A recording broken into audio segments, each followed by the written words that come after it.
And welcome back to JKLIVE Live here at Citizen Television. We're having a fantastic conversation about Islam, country, leadership. Like Hussein Khalid here from Hockey Africa was saying earlier on, a very famous expression by John F. Kennedy back in the 1960s. He says, ask not what your country can do for you, but what you can do for your country. And Sheikh Ibraihim Lithome, the religious scholar, saying, where did the rain start beating us? And those are fundamental questions. Yeah. But we forget because I call it the what is it? The mentality that we have is like instant. Yeah, yeah. We forget very quick. It's like a warthog. Yeah. When a warthog is being chased by a lion, it outruns the lion. Yeah. And then 30 seconds later, it forgets why it's running. The lion is around. And the lion is all over it. Yeah, and a leading politician in this country has used that to describe his colleagues in politics. It forgets why it's running. Yeah. Yes. Yeah, that's the problem. What is it about us? I don't know, Jeff, but I think we need, because, we cannot afford to give up. Life has to go on. We have a country to protect. We have a future generation, and we have to leave them a legacy, a country that they can be proud of, just like the forefathers left us this country. We need to do something about it. So, you see, our leaders, when it is time, when they think they need me and you, they need the Mamamboga, the Boda Boda person. Yeah. I don't know where they go for training to come up with beautiful messages. I call them powerful narratives, political narratives. And every Kenyan believes now, this is now the salvation. Salvation at long last. Freedom at last has come. And then a few days or a few months after people are in power, then we realize we made a mistake. Unfortunately, that will be repeated again. And I want to say it includes even people like us, the religious leaders. And I say at the end, when these people need the votes, they will come to us for prayers, very humbly. Yeah. And some of them kneel down and even shed tears. They pray. Yeah, they're very spiritual. They want to be prayed for and the rest, which is good. But after that, I don't know what happens. They forget. And they start planning now for the next season when they need us again. They're planning. And again, Jeff, about Kenyans, are we expecting a lot from our leaders or not? You see, they promised all those things. When they were coming for votes, we were promised all those things. The Mamambogas of this country were celebrating the day somebody was being sworn in. Or this is now the government that we have been waiting for, Mamamboga, Boda Boda, and the rest. And then, with all that expectation, and then nothing is coming, then the desperation. And somebody might say, give us time, because this is the language we are hearing. Give us time. And I'm talking from all politicians are the same. They're all the same. I think all of them graduate from the same university. Yeah, all of them are graduates from the same. Yeah. So they will come and tell you, give us time. Now, as you give them time, they're also doing a lot of other things that you wonder, is this a priority? For example, we want, can we tighten our belts? Are they tightening their belts themselves? Certain positions, actually, if you ask me, and maybe ask any Kenyans, do we need certain positions? Hussein, I want to challenge you as Hockey Africa, because you're the guy fighting for our rights. Do we need these positions of CAS? Do we really need them? How many are they? How many are they? 50. The court came out clearly. What is the salary? How much are they getting? Was it 700 million in total per month? Yeah. Per month. Per month. You can imagine. Yeah. Then the MCAs. And the perks as well. Don't forget the perks. Yeah. Of course. Yeah. Then the other day you heard about MCAs, said we want our salaries increased. Correct. Yep. Kenyans are watching that and listening to that. There is a Kenyan here who cannot afford unga, cannot take their children to school, they cannot afford medicine for their children. Somebody here is complaining about their salary. We want our salary to be increased. You're talking about 150, we want, and together with the parks, that is an MCA, they want more. I'm not saying don't ask for that, but the timing, Hussein. You can't ask for that. I mean, saying, okay, I agree, you can't say that, but it's definitely not the right thing. And allow me to call out the middle class in this country, because I think they're a big, big, big letdown. Okay. You know, most of the times the people who attend rallies, the people who are in demonstrations, the real active citizens are not the middle class. No. They are the ones who are, you know, in the informal settlements and other places. The middle class have an opportunity, and in many countries where there has been significant change, the middle class have done something about it. We're talking about places like South Sea, Kileleshwa, and places, you know, like Ganjoni and in Mombasa, places like Jamhuri in Nakuru, Makasembo in Kisumu. These are the people who would say, I can't wake up to go and vote. Actually, during election day, they're just seated there. For them, it's a holiday. And they're not doing anything. And now, when the shoe pinches, now they start screaming and start saying, oh, this is not fair, too many taxes, and what and what. And next time when elections come up, again, same thing. They don't do anything. I think we also, when we're asking ourselves, what are we doing also on this other side? We have the government and we have this side. The middle class in this country are a big letdown. And we need to start thrashing those guys. Thrashing them in terms of letting them understand that they are responsible for what we are getting as a country, and they need to come out and do something about it.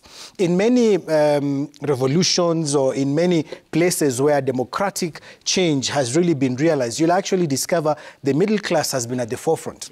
If the middle class sits at home and just relaxes and does nothing, and then starts shouting and watching TV. When there's a protest, they're, you know, glued to their television sets and watching, you know, the motorcade now is in this place, and they're just, to them, it's like another movie. They're just watching. And that is where I believe we need to do much of the talk in. Because if the middle class continue in this manner, then the country will continue on in this trajectory, and we have to change that. Spot on. Yeah, definitely. It's well said, well said. Because the worst thing is, those people at the bottom, they'll skip the middle class and they'll go straight for the ruling class. And it's everywhere. I mean, we can't just say it's in Azimio area or in Kenya Kwanza, across board. I mean, for me, as Sheikh has said here, politicians are all the same. Once they get to parliament, they all speak the same language. They all start saying, oh, we need salaries increased.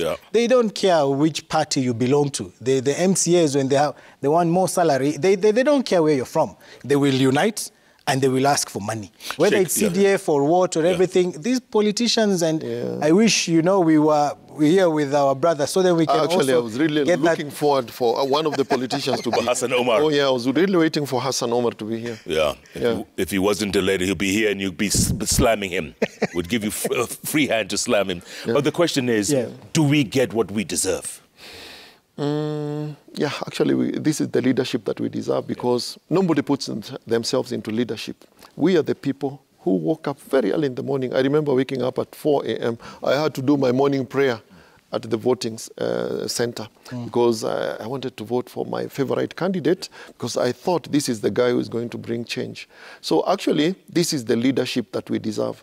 So I think we need to re-educate ourselves about the qualities we look for in leaders, because I think this has gone on for far too long. It's almost predictable. It is almost predictable, saying that during campaigns, they will come up with all these good promises.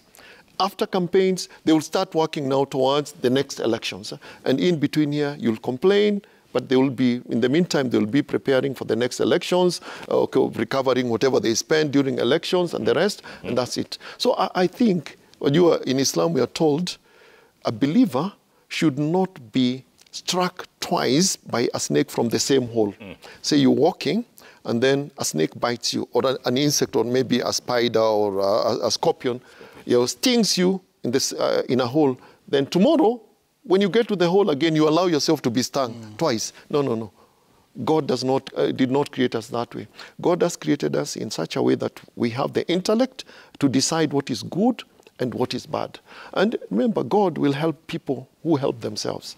And the story I like giving is about the story of the children of Israel, which is biblical and also in the Quran. As Moses was leading them out of the out of the slavery in Egypt, Moses came to a dead end where he didn't know how to cross the sea. And behind him, the enemy was coming. In front of him, there was the sea, no plane, no bridge, no ferry, like the one you have in Likoni.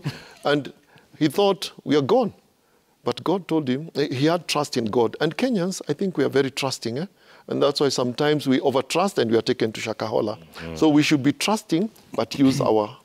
Because God created us with that intellect. Yeah. That's why we are different from animals.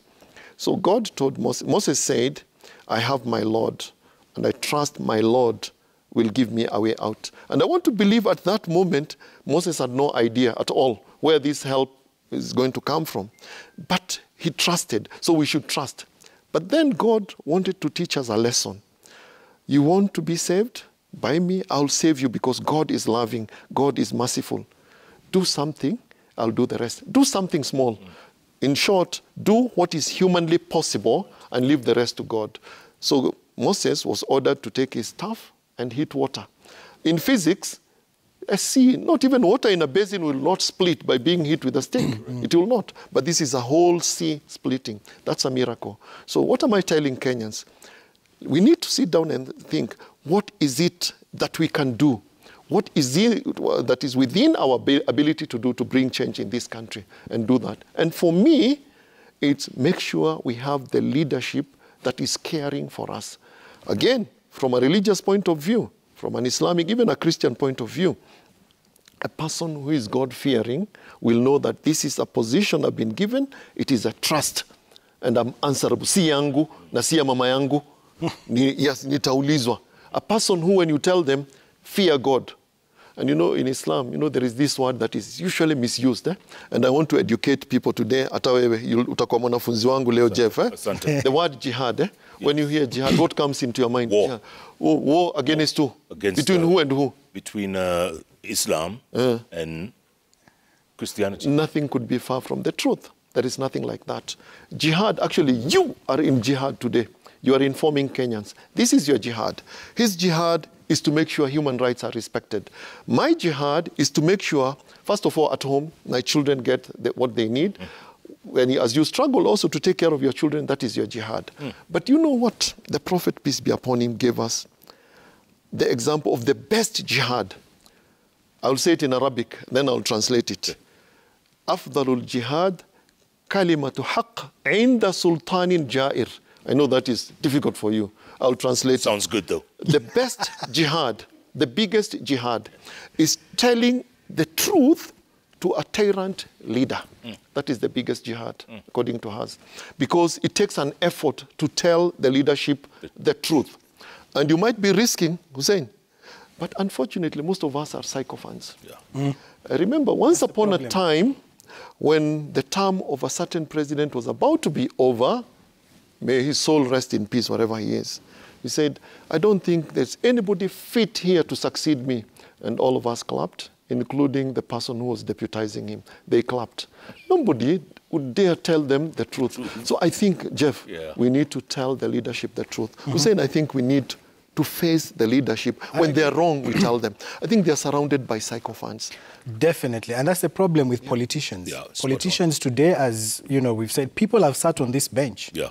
And they stood up firmly, you know, sharing what they believe was the right thing. And now they're singing a totally different tune altogether. Yeah. And that, for me, is the leadership that we have in this country, that we need to get rid of. Yeah. These are people who are sycophants. Yeah. They're not there for the interest of the Mwananchi, but their own personal interests. Yeah. If you look at the state of human rights in the country, you know, socioeconomic rights have completely disappeared from the face of the country. Whether you're looking, whether you're talking about health, whether you talk about education, whether you talk about food and, you know, basic commodities, we have completely spiraled downwards, you know. Even the first generation rights that we consider, you know, civil and political, we saw how people are being killed left, right, and center during demonstrations. So even the state of human rights in the country, you know, which is supposed to be fundamental, as you've said, we are human beings because we have certain rights, because we've been bestowed by that intellect to be able to think. And when you think, you know the rights that you want to exercise, the rights that you want to enjoy. Yeah. So when you can't even go to the hospital, you have NHIF that is not functioning. Everywhere you go, because at least people could use the NHIF a few months or a year or two down the line. Right now, it's not functioning. You know, county governments don't have money to pay doctors. We are talking of strikes, and, you know, every other day we have thousands who are graduating from KMTC, no jobs to offer. Education, we have 100 students. I mean, the Nairobi is trying to feed you know, children to go to school for them to be able to do that, you know. But then you ask yourself, for how long? How is that sustainable? And will we be able to do that? And if you are doing that in Nairobi, what about the other parts of the country? You know, you look at CBC, the course, the requirements that you need. You ask yourself, how is a child in Turkana going to be able to do such a project, you know? So, I mean, everywhere you look at this country, it needs to be fixed. So basically what you are saying is we have a broken system.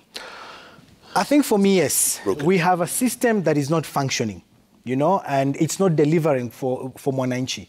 And the main purpose of having a state or a government in power is to ensure that on a daily basis, the livelihoods of people are improving. They're getting better and better by the day. Unfortunately in Kenya today, Jeff, I don't know, but for me, clearly, people are complaining, people are not enjoying, you know, being around their jobs and everything, and everyone is like, how am I going to, you know, just get to the next day? And it's not just those people down there, everywhere, everyone is complaining, from the poor on the ground to the rich, everywhere, and this for me signifies a broken system. And they're telling us, I think the other day, Mudavadi said, we need more time. 6 months is not enough to fix everything.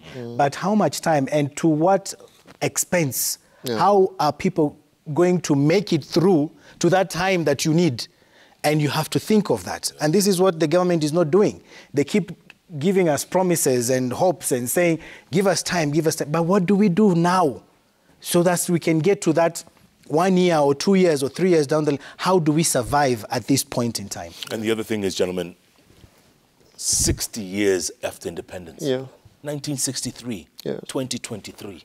60 years. Oh my, And you look around. We don't even have enough classrooms for our children. And the transition, you're talking about CBC. What about the transition into junior secondary? Oh. Look how messy it is. Yeah, it is. There's a whole generation, there's a whole year of kids who aren't going to learn, who are going to be completely messed up. I mean... you see the problem again here, Jeff. Just let's look at it very objectively here. Even when somebody comes up with a very genuine idea, do you know, instead of looking at the merit of that idea, we look at it, who is saying it. So it depends on the political side you're in. So if it is a person you do not align with, it does not matter how genuine or how noble that idea is. We're not, it's not issue-based. It is personality based. Take, for example, what you have been talking about now. Everybody is talking about the tax bill and the rest.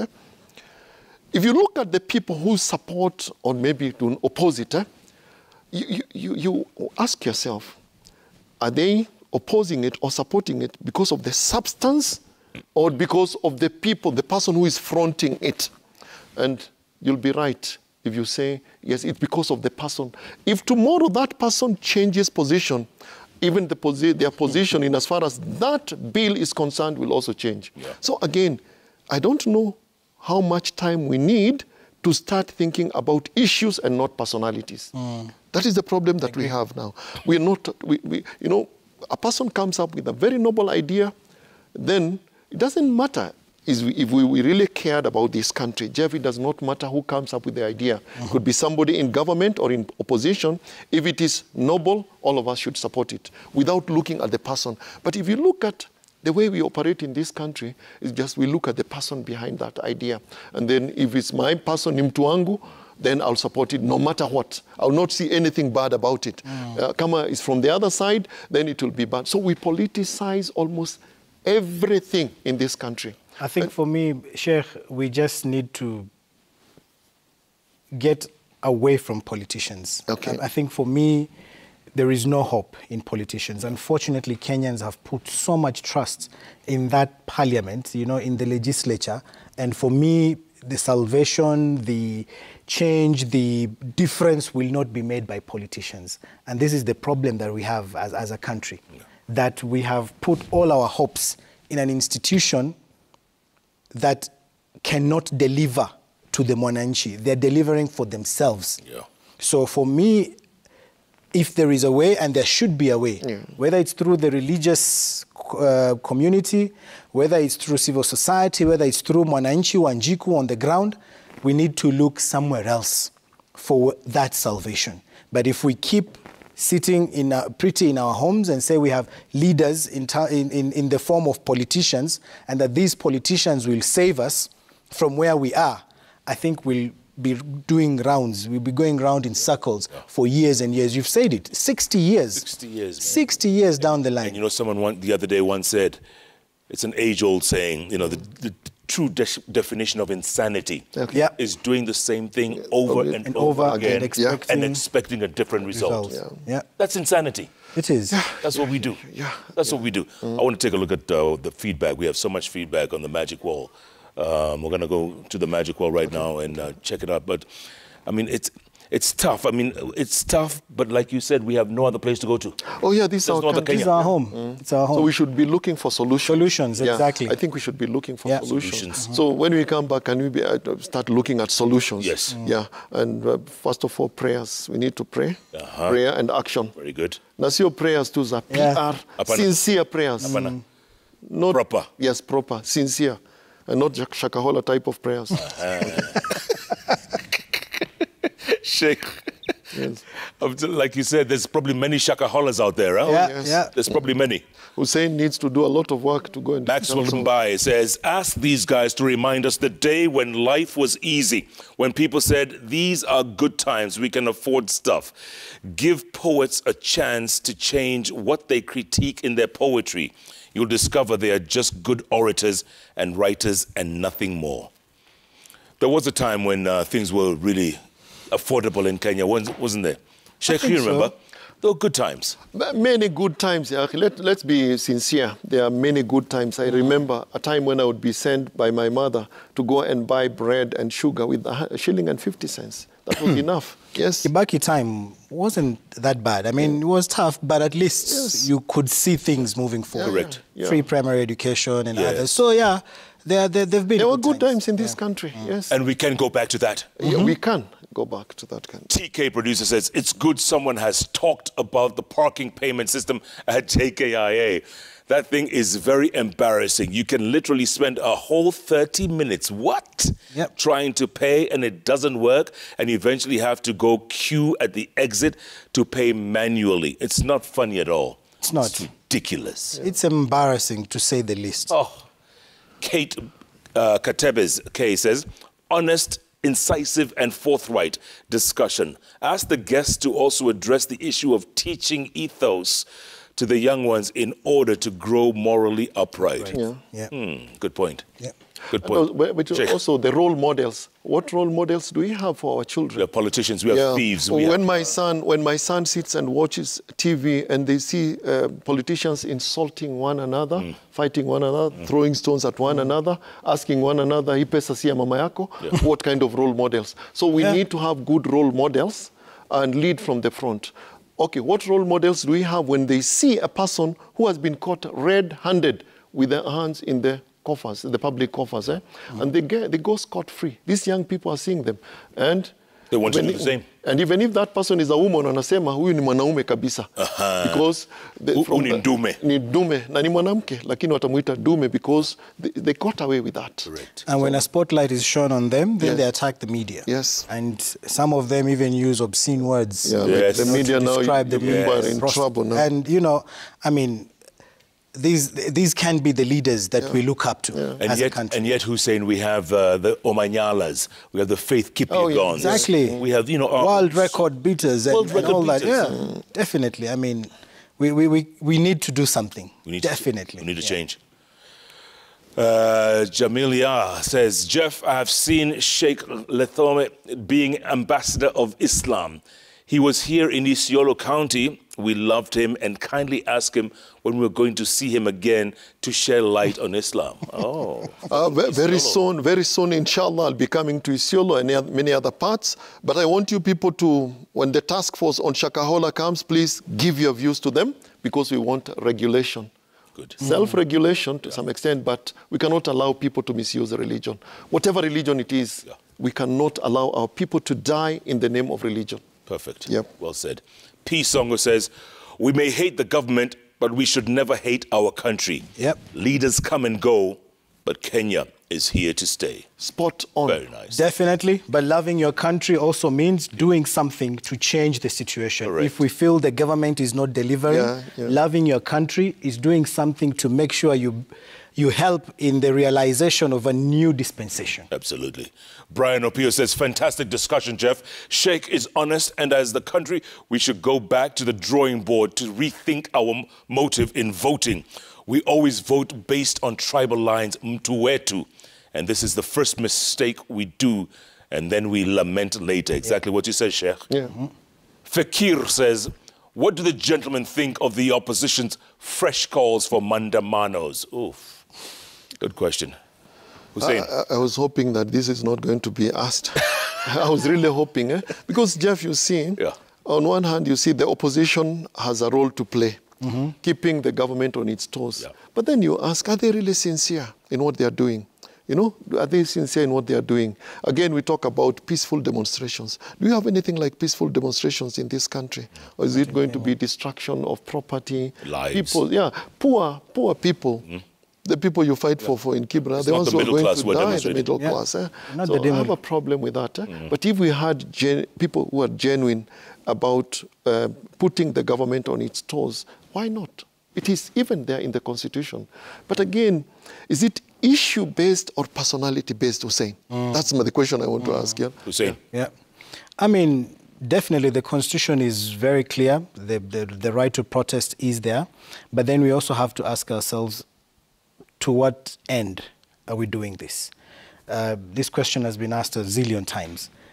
Will it change the price of unga? You know, how do we get those things to happen? So I agree totally that yes, that right is guaranteed. It's in the Constitution. And when it becomes violent, of course, the police have a duty, have a responsibility to make sure that the criminals who engage in violence are arrested, and we avoid extrajudicial killings, you know, killing of protesters. We must make sure that does not happen. But we also need to ask ourselves, how are the mandamanos going to help change the current situation? So both sides have to rethink this, and we need to ask ourselves, is this good for our country? Is it going to realize the change that we want to see? And, you know, at what cost? Yeah, absolutely. Good points. Very good points. Steve Jr. 2022 says, amidst tough economic times, God still loves Kenya. Happy and blessed Eid ul-Adha to all our Muslims, brothers and sisters. Absolutely. Gentlemen, as we close down the show, I'd like to ask you the way forward. Hussein, I mean, you've just had a rough 6 months. For you, it's been a crazy 6 months. And I'm sure you wake up in the morning and say, why? Why me? Why Kenya? But looking forward, is there hope? We must have hope. We don't have the luxury of giving up hope, Jeff. This is our country, as Sheikh has said. We have no other place to call home. And we cannot give up. So to Kenyans out there, I know the situation is tough. I know that it's difficult to just get by, even just to the next day. But the one thing we must never lose is hope. And with that hope, you must accompany it with action. So the question is, how do we organize ourselves? And for me, politicians, let's just leave those guys aside. Let's think of how best we have the religious sector, we have civil society, we have the media, we have professionals in this country, people who can actually provide leadership. Let us look somewhere else. Forget about politicians. Forget about parliament passing laws. We have enough laws to do what we need to do. And for me, this is a call to the other sectors, other than politicians. to ask ourselves, what is it that we can do to change our situation? Yeah. Absolutely. Sheikh, you get the last word. Yeah, Jeff, you know, we didn't create ourselves. God created us. We didn't create this world. We didn't create Kenya, which is part of this world. God created this. And God did not leave us without direction. God gave us the user's manual. Just like when you bought your car, you got the user's manual. You follow the instructions of the manufacturer, you'll get it right. You go against the instructions of the manufacturer, you get it wrong. Your vehicle will not move the next day. I think this is where we are going wrong. As a religious leader, I would like to call everybody to go back to the user's manual. If you're a Christian, Jeff, can you go back to the Word of God, the real Word of God, not the Shakahola way of interpreting the Word of God, because it can be misinterpreted, okay? Then, Jeff, where you sit, do the best you can. You're serving the country and you're helping the country by playing your role as a journalist in this country to change this country. As a religious leader, I play my part. As a president, play your part, because each one of us will be asked about the role we play. Remember the story that the late Wangari Maathai used to like talking about, the hummingbird? Hummingbird. Yes, yeah. Be the hummingbird. Yeah. Jeff, you're the hummingbird in the media. Drop by drop. Yeah. God will ask you about what you do on this bench. Hussein, you'll be asked about what you're doing there, protecting human rights. I'll be asked about how I interpret the teachings of God. So each one has a role. We need to play it, and we shall be answerable before the Almighty.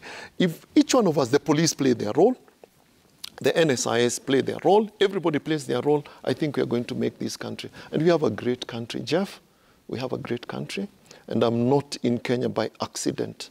It is God's plan that we are in Kenya here. Beautiful country. We are not losing hope. We have to protect it. And it doesn't belong to them. It belongs to us.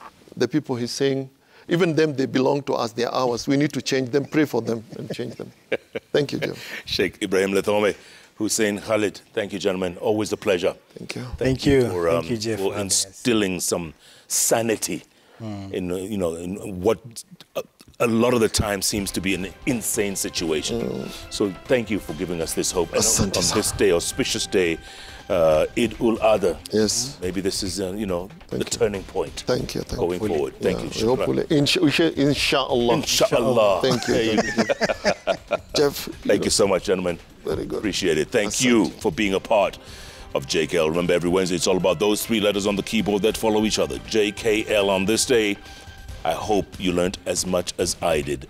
In fact, that jihad word, you taught me something. You are today. in jihad now. In jihad, as we speak. Yes, this is your jihad, informing Kenyans. I love it.